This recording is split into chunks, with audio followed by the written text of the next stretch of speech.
പ്രേംലാലെ, American president Donald ട്രംപിനെതിരെ Republican പാർട്ടിയിൽ തന്നെ പടയൊരുക്കം ഉണ്ടാകുന്നതായി റിപ്പോർട്ടുകൾ പുറത്തു വരുന്നുണ്ട്. പാർട്ടിയിൽ തന്നെ വിമത നീക്കം ശക്തമാവുന്ന തരത്തിലുള്ള റിപ്പോർട്ടുകളും പുറത്തു വരുന്നുണ്ട്. എന്താണ് ഇതിന്റെ നിജസ്ഥിതി? തുഫയിലെ അമേരിക്കൻ പ്രസിഡന്റ് ഡൊണാൾഡ് ട്രംപ് ഇപ്പോ നിലവിൽ റിപ്പബ്ലിക്കൻ പാർട്ടിയുടെ പരമോന്നത നേതാവാണ്. പക്ഷേ ആ നേതാവിനെതിരെ പാർട്ടിയിലെ അണികൾ, പ്രത്യേകിച്ചും അവിടെ ജനപ്രതിനിധികളായിട്ടുള്ളവർ പോലും പരസ്യമായ നിലപാടെടുക്കുന്നു, പരസ്യ വെല്ലുവിളി നടത്തുന്ന ഒരു അവസ്ഥയാണ് ഇപ്പോഴുള്ളത്. ഇപ്പോ റിപ്പബ്ലിക്കൻ പാർട്ടിയിലെ മുതിർന്ന ഒരു സെനറ്റർ, അവരുടെ ഒരു വനിതയാണ്, പേര് മാർജറി ടൈലർ ഗ്രീൻ.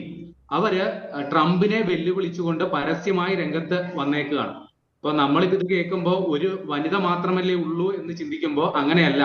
റിപ്പബ്ലിക്കൻ പാർട്ടിയിലെ പലരും ട്രംപിന്റെ പല നിലപാടുകൾക്കുമെതിരെ ഇപ്പോൾ പരസ്യ പ്രതികരണവുമായിട്ട് രംഗത്ത് വന്നിട്ടുണ്ട്, അല്ലെങ്കിൽ പ്രതിപക്ഷവുമായി ചേർന്ന് ട്രംപിനെതിരെ നീങ്ങുന്നു എന്നുള്ളതാണ് വിവരം. അപ്പൊ എന്താണ് കാരണം എന്ന് ഞാൻ പറയാം. കാരണം ഈ സമീപകാലത്ത് ഈ മാർജറി ടൈലർ ഗ്രീൻ എന്ന് പറയുന്ന ഈ സ്ത്രീ, അവർ സമീപകാലത്ത് ട്രംപിനെതിരെ പല തവണ പരസ്യ വിമർശനം നടത്തിയിരുന്നു. അപ്പൊ ആദ്യ സമയത്ത് വിമർശനം വന്നത് ട്രംപിന്റെ വിദേശ നയത്തെ ചൊല്ലിയായിരുന്നു. അപ്പൊ സമീപകാലത്ത് ട്രംപ് ഈ പല വിദേശ രാജ്യങ്ങൾക്കെതിരെയും ഈ റെസിപ്രോക്കൽ താരിഫ്, അതായത് പ്രതികാര ചുങ്കം ഏർപ്പെടുത്തിയിരുന്നു. അപ്പൊ ഇതെല്ലാം അമേരിക്കയുടെ പൊതുവായ വിദേശ നയത്തിനെതിരാണ്. ഇതിന്റെ അനന്തരഫലം അമേരിക്കയ്ക്ക് പ്രതികൂലമാണ്, അമേരിക്കയ്ക്ക് നഷ്ടം മാത്രമേ ഉണ്ടാക്കുകയുള്ളൂ. ഇപ്പൊ ഇന്ത്യ അടക്കമുള്ള രാജ്യങ്ങളുമായിട്ടുള്ള ദീർഘകാലമായ നയതന്ത്ര ബന്ധം വിച്ഛേദിക്കുന്നത് അമേരിക്കയുടെ താല്പര്യങ്ങൾക്ക് വിരുദ്ധമാണ് എന്ന് പരസ്യ പ്രതികരണം നടത്തിയ ആളാണ് ഈ മാർജറി ടൈലർ ഗ്രീൻ.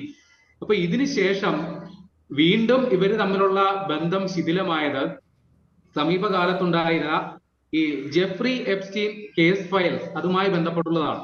ഈ ജെഫ്രി എപ്സ്റ്റീൻ കേസ് ഫയൽ എന്ന് പറഞ്ഞാൽ ട്രംപിനെതിരെയുള്ള ലൈംഗിക ആരോപണം സംബന്ധിച്ച കേസാണ്. ഈ ജെഫ്രി എപ്സ്റ്റീൻ എന്ന് പറഞ്ഞാൽ നിലവിൽ 2019 വിചാരണ തടവിലിരിക്കെ ജയിലിൽ മരിച്ച നിലയിൽ കാണപ്പെട്ട ഒരാളാണ് ഈ ജെഫ്രി എപ്സ്റ്റീൻ. ആത്മഹത്യയാണെന്നാണ് ഔദ്യോഗിക വിശദീകരണം, എന്നാൽ കൊലപാതകമാണെന്നുള്ള ആരോപണവും നിലനിൽക്കുന്നു. അപ്പൊ ഇയാൾ എങ്ങനെയാണ് ഈ ട്രംപിനെതിരായി ഇത് ആരോപണം വരുന്നതെന്ന് കാരണം, ഇയാൾ ഒരു ചൈൽഡ് അബ്യൂസർ ആണ്. അതായത് പ്രായപൂർത്തിയാകാത്ത പെൺകുട്ടികളെ തന്റെ ബിസിനസ് സുഹൃത്തുക്കൾക്ക്, ഇയാളൊരു കോടീശ്വരനാണ്, വലിയ ബിസിനസ് സാമ്രാജ്യത്തിന്റെ ഉടമയാണ്. അപ്പോൾ സമാന രീതിയിലുള്ള ബിസിനസ്സുകാരുമായിട്ട് ഇയാൾക്ക് അടുത്ത സൗഹൃദമുണ്ട്. ആ സൗഹൃദ വലയത്തിലുള്ള ആളാണ് ട്രംപ്. അപ്പോ ഈ പ്രായപൂർത്തിയാകാത്ത പെൺകുട്ടികളെ തന്റെ സൗഹൃദ വലയത്തിലുള്ള പലർക്കും കാഴ്ചവെച്ച അതുമായി ബന്ധപ്പെട്ട് അന്നത്തെ ഇര വെളിപ്പെടുത്തൽ നടത്തുകയും അതുമായി ബന്ധപ്പെട്ട് ഇയാൾക്കെതിരെ കേസെടുക്കുകയും ചെയ്ത സംഭവമാണിത്. അപ്പോ ആ കേസിൽ ബന്ധപ്പെട്ട വിവരങ്ങൾ കുറേശ്ശെയായിട്ട് ഇപ്പോൾ പുറത്തു വന്നുകൊണ്ടിരിക്കുകയാണ്. ഇപ്പോ പ്രതിപക്ഷമായ ഡെമോക്രാറ്റുകളാണ് ഈ കേസ് ഫയലുകളൊക്കെ പുറത്തുവിടാൻ വേണ്ടിയിട്ട് പ്രയത്നിക്കുന്നത്. അപ്പോ നിലവിൽ ഈ മാർജറി ടൈലർ ഗ്രീൻ അവരും മറ്റു പല റിപ്പബ്ലിക്കൻ പ്രതിനിധികളും ഈ കേസ് ഫയലുകളൊക്കെ പുറത്തു വിടാൻ ആവശ്യമായ ഒപ്പുശേഖരണത്തിൽ പ്രതിപക്ഷത്തിനൊപ്പം ചേർന്ന് ഒപ്പിട്ടു എന്നുള്ളതാണ് വിവരം. അപ്പൊ ഈ കേസ് ഫയൽ കൈകാര്യം ചെയ്തതിൽ ട്രംപിന്റെ ഭാഗത്തു നിന്ന് ഗുരുതര വീഴ്ച ഉണ്ടായി എന്നുള്ളതാണ് ഈ പറയുന്ന മാർജറി ടൈലർ ഗ്രീനിന്റെ ആക്ഷേപം. കാരണം ഈ ട്രംപ് നേരത്തെ ഇടപെട്ട് ഈ കേസ് ഫയലൊക്കെ മുക്കാൻ ശ്രമം നടന്നു എന്നുള്ള ആക്ഷേപമുണ്ട്. പ്രത്യേകിച്ചും അമേരിക്കയിലെ നിയമ സംവിധാനത്തെ മൊത്തം തന്റെ ചൊൽപ്പടിക്ക് നിർത്തുക, ഈ കേസ് ഫയൽ സംബന്ധിച്ചുള്ള വിവരങ്ങൾ പുറത്തു വരാതിരിക്കാൻ രഹസ്യമായി ഇടപെടുകയും എന്നാൽ പരസ്യമായി ഈ കേസിന്റെ സുതാര്യത ഉറപ്പുവരുത്തുകയും വേണമെന്ന് ട്രംപ് നിരന്തരം വാദിച്ചുകൊണ്ടിരുന്നു. അപ്പൊ ഇതുമായി ബന്ധപ്പെട്ട ട്രംപിനെതിരെ ഗുരുതര ആക്ഷേപം ഈ കേസിൽ ഈ മാർജറി ടൈലർ ഗ്രീൻ ഉന്നയിച്ചിരുന്നു. അപ്പൊ നിലവിൽ ഇവരെ പരസ്യമായി തള്ളിപ്പറയുകയാണ് ട്രംപ്. കാരണം അവര് ഒരു വിചിത്ര ജീവിയാണ് എന്നുള്ളതാണ് ട്രംപിന്റെ ആക്ഷേപം. ഇവർ തനിക്കെതിരെ തിരിഞ്ഞതിന് കാരണം തന്റെ സ്ഥാനം നഷ്ടമാകുമോ എന്നുള്ള വേവലാതിയാണ് എന്നുള്ളതാണ് ട്രംപിന്റെ ആക്ഷേപം. കാരണം നിലവിൽ അവർ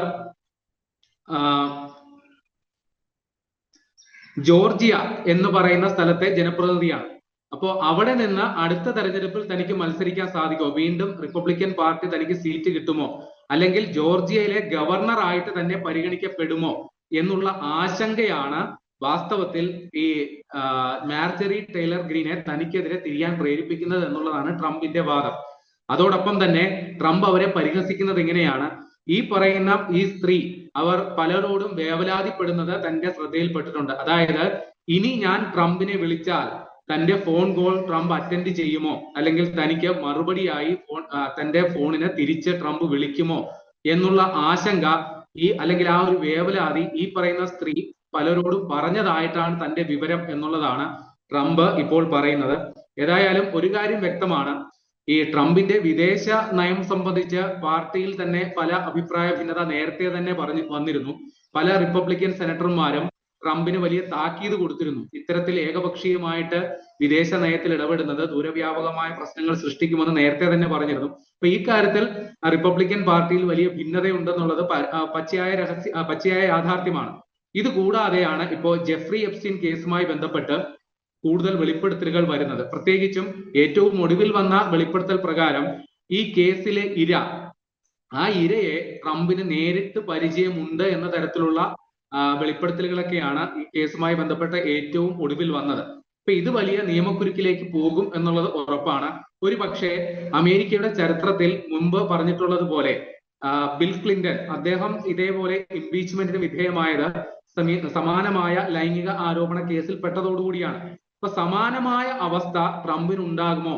ഇതുമായി ബന്ധപ്പെട്ട് കൂടുതൽ ഞെട്ടിക്കുന്ന വെളിപ്പെടുത്തലുകളൊക്കെ വന്നാൽ ഒരു പക്ഷേ ട്രംപിന് തന്റെ അധികാരം വിട്ടൊഴിയേണ്ടി വരും, അല്ലെങ്കിൽ ട്രംപ് ഇംപീച്ച്മെന്റിന് വിധേയമാകും എന്നുള്ളതാണ് അമേരിക്കയിലെ ഈ കാര്യങ്ങൾ നിരീക്ഷിക്കുമ്പോൾ അന്താരാഷ്ട്ര മാധ്യമങ്ങൾ റിപ്പോർട്ട് ചെയ്യുന്നത്. പ്രേംലാലെ, ഇതിനു മുന്നിൽ രാഷ്ട്രീയ പ്രശ്നം എന്നതിലുപരി ഇവർ തമ്മിലുള്ള വ്യക്തിപരമായ എന്തെങ്കിലും അഭിപ്രായ ഭിന്നതയാണോ ഇതിനു പിന്നിൽ? ഇവര് തമ്മില് വ്യക്തിപരമായി വലിയ ആത്മബന്ധം ഉണ്ടായിരുന്ന രണ്ട് നേതാക്കളാണ് ട്രംപും അതേപോലെ ഈ മാർജറി ടൈലർ ഗ്രീൻ. അവര് വലിയ സീനിയർ ആയിട്ടുള്ള ഒരു റിപ്പബ്ലിക്കൻ നേതാവാണ്. മുമ്പ്, അതായത് ഇതേ മാർജറിൻ ടൈലർ ഗ്രീൻ തന്നെ മുമ്പ് ട്രംപിന്റെ പല നിലപാടുകളെയും പരസ്യ പിന്തുണ കൊടുത്തുകൊണ്ടിരുന്ന ആളാണ്. പ്രത്യേകിച്ചും ഒന്നാം ട്രംപ് അധികാരത്തിലിരുന്നപ്പോ ഈ ട്രംപിന്റെ ഏറ്റവും വലിയ എന്താ പറയുക അനുഭാവി, വിശ്വസ്തയായിരുന്നു ഇവർ. കൂടാതെ ട്രംപ് അധികാരം ഒഴിഞ്ഞ സമയത്ത് ഈ ക്യാപിറ്റൽ സിറ്റിയിൽ വലിയ കലാപം നടന്നിരുന്നു. ട്രംപ് അനുകൂലികൾ വലിയ രീതിയിലുള്ള ക്രമസമാധാന പ്രശ്നം ഉണ്ടാക്കിയിരുന്നു.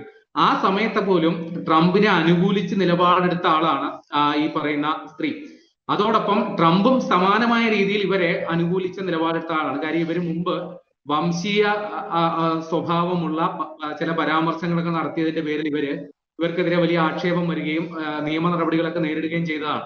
ആ സമയത്ത് ഈ മാർജറിൻ ടൈലർ ഗ്രീനിന് വേണ്ടിയിട്ട് അവരെ പിന്തുണച്ച് പരസ്യമായി രംഗത്ത് വന്ന ഒരാളാണ് ട്രംപ്. അപ്പൊ ഇവര് തമ്മിൽ വ്യക്തിപരമായിട്ട് വളരെ അടുത്ത ബന്ധമുള്ള ആൾക്കാരായിരുന്നു ഒരു ഘട്ടത്തിൽ. പക്ഷെ ഇപ്പോ രണ്ടുപേരും തമ്മിൽ അത്ര സുഖത്തിലല്ല. പക്ഷെ കേവലം വ്യക്തിപരമായ അനിഷ്ടം മാത്രമല്ല, ട്രംപ് പലപ്പോഴും അദ്ദേഹം ഏകപക്ഷീയമായിട്ട് പാർട്ടിക്കുള്ളിലോ അല്ലെങ്കിൽ സെനറ്റിലോ പോലും ചർച്ച ചെയ്യാതെ ഏകപക്ഷീയമായ തീരുമാനങ്ങൾ എടുക്കുന്ന ഒരു പ്രസിഡന്റാണ്. ഇതിന്റെ പേരിൽ നിലവിൽ ഇപ്പൊ ട്രംപിന്റെ വിദേശ നയത്തിന്റെ ഭാഗമായി ഉണ്ടായ താരിഫ് ഏർപ്പെടുത്തൽ അത് നിലവിൽ നിയമപ്രശ്നമായിട്ട് കിടക്കുകയാണ്. കാര്യം ട്രംപ് സെനറ്റിൽ പോലും, അല്ലെങ്കിൽ സെനറ്റിനെ തന്നെ മറികടന്നുകൊണ്ട് ഇത്തരത്തിലുള്ള പ്രഖ്യാപനങ്ങൾ നടത്തി, നികുതി പ്രഖ്യാപനങ്ങളൊക്കെ നടത്തി. അത് ഇപ്പോൾ നിലവിൽ സുപ്രീം കോടതിയുടെ പരിഗണനയിൽ നിൽക്കുകയാണ്. സുപ്രീം കോടതി നേരത്തെ ഈ കേസ് പരിഗണിച്ചപ്പോ ട്രംപിന് പ്രതികൂലമായ നിരീക്ഷണമാണ് നടത്തിയിരിക്കുന്നത്. അപ്പോൾ ഇത് കേവലം വ്യക്തിപരമായ ഒരു തർക്കത്തിനപ്പുറം ട്രംപിന്റെ നയങ്ങളോടുള്ള കൃത്യമായ വിയോജിപ്പ് റിപ്പബ്ലിക്കൻ പാർട്ടിയിലെ പലരും പ്രകടിപ്പിക്കുന്നു എന്നുള്ളതാണ് വാസ്തവം.